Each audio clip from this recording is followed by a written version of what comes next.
L'état-major français, soutenu par le maréchal Pétain, récemment promu super-maréchal, dans son optique de continuer son expansion démographique, décide de mettre fin à la domination anglaise, et de faire enfin coucher le soleil sur ce pays qui se vante de ne le voir jamais se coucher sur son empire. Ainsi, en février 1934, après plusieurs années de tensions grandissantes et d'escalade verbale, l'aviation française lance son plan minutieusement préparé, prénommé Pluie sur Londres, et bombarde stratégiquement les ports les plus importants de l'Angleterre, ce à 15h37 précise, soit l'heure du thé, surprenant ainsi ceux-ci et coulant par la même occasion plusieurs de leurs navires, tout en ne permettant pas aux navires endommagés de par une autre et soudaine attaque des sous-mariniers français de venir se faire réparer à proximité. Le gros de la flotte française allant de suite harceler la flotte de la Manche anglaise, tandis qu'un débarquement de 5000 parachutistes, suivi d'un convoi de 120 000 hommes, est débarqué sur les côtes anglaises et Londres, paralysant ainsi le fonctionnement du pays, en arrêtant la famille royale et en empêchant le premier ministre de celui-ci, Ramsay MacDonald,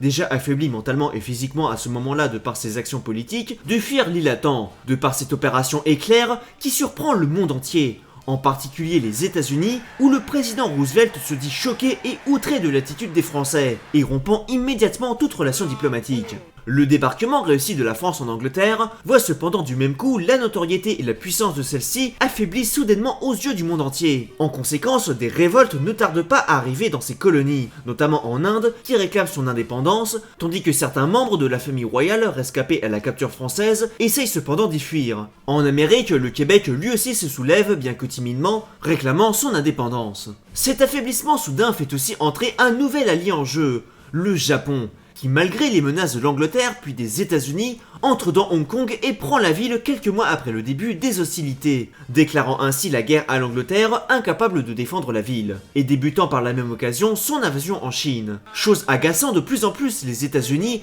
à présent sur le point d'entrer en guerre face à une France arrogante qui est en train de s'imposer en Europe et en Afrique. Mais ça, c'est ce que nous allons voir grâce à ce petit clip de propagande informative qui vous expliquera au mieux la situation.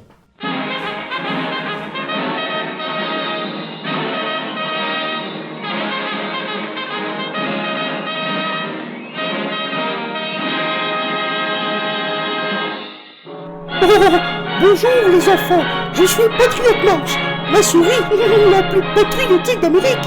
Et aujourd'hui, je voudrais vous parler d'un pays qui défie la liberté, la France. La France est un pays expansionniste. Elle ne respecte ni les Anglais, ni les Américains, et encore moins la démocratie. Regarde-toi, petit Johnny, que ferais-tu si ton pays était contrôlé par les Français? Tu serais prêt à manger des grenouilles au fromage et des escargots tous les jours? Oh non alors, monsieur Mouse! Eh bien, c'est pour cela, mon petit Johnny, que le gouvernement américain recrute pour aller répandre la démocratie à travers le monde et mettre fin à l'oppression des villes français et des monstrueux japonais en Asie, et aussi plein de vilaines intentions envers les États-Unis d'Amérique, qui est, comme tout le monde le sait, le véritable pays de la liberté. Et ils mangent quoi les japonais, monsieur Mouse? Du poisson cru, Johnny. Oh mais quelle horreur! Il faut vite aller leur partager la démocratie! Tu as bien raison, Johnny. Ah oui, bien raison. Alors viens rejoindre Donald Gunn et tous mes amis dans le grand partage de la démocratie pour l'année prochaine.